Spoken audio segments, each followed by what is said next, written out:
Hi, this tutorial will show you how to start and record a Google Hangout. So there's lots of ways to start a Google Hangout, but there's only one way that I know of that actually allows you to record the Google Hangout and then share it with others when you're done. And to do that, you need to go to Google+, so type in plus.google.com. And then once you're here, you'll see your dashboard if you're signed in. If not, you'll need to sign in.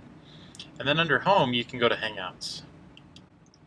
So here at the top it says Hangouts on Air or Video Hangouts. What we want to click on is Hangouts on Air. And then you'll notice that there are some Hangouts that you can join if you want, but you can also start a Hangout on Air up here.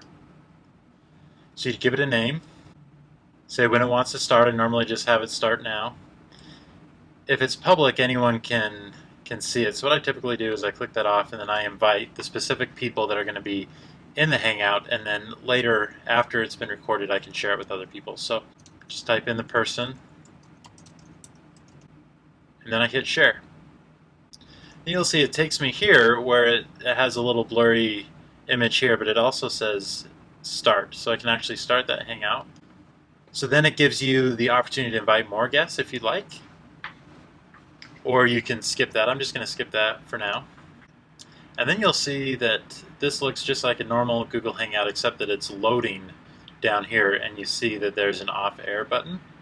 So you have to wait for that to load before you can actually start recording.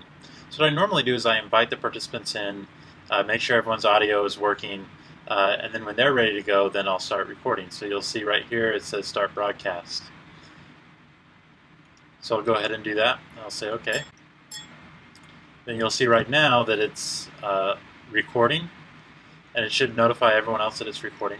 The other thing that you'll notice is when you're doing a Google Hangout with several people, it can be a little confusing because the screen that you see can jump back and forth if people are talking over each other, because basically what Google Hangout does is the loudest voice wins the screen.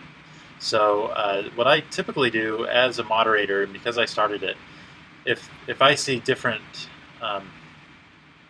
profile images here at the bottom for all the participants, what I'll do is I'll ask a question, make sure that my face is being viewed here, and then ask a question to a specific person, click on their webcam when they're talking so that I'm only seeing that, and then if someone else jumps in, I can then click on their picture. So it takes a little bit of paying attention to who's being shown, and the hardest part I think to that is sometimes I forget to show myself when I'm talking, so I have to go back and click on my own picture.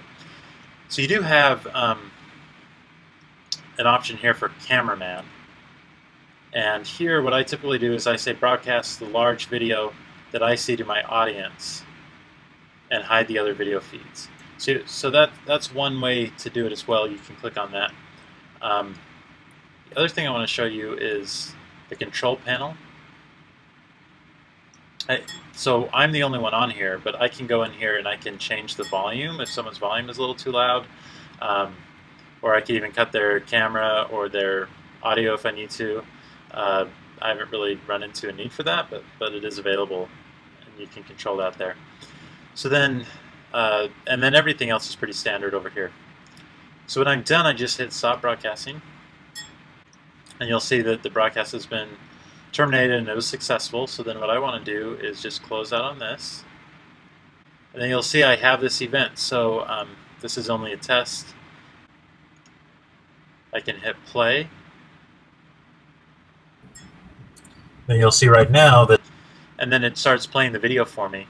I can also go to my YouTube account, and this is important. So if I go to my YouTube account, you'll see that this is, you'll see that this is only shared with one person, the person that I shared it with.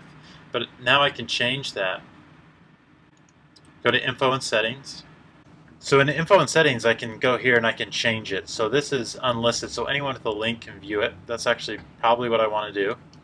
And then if I go back to that video, I need to save those changes. Then if I go back to that video,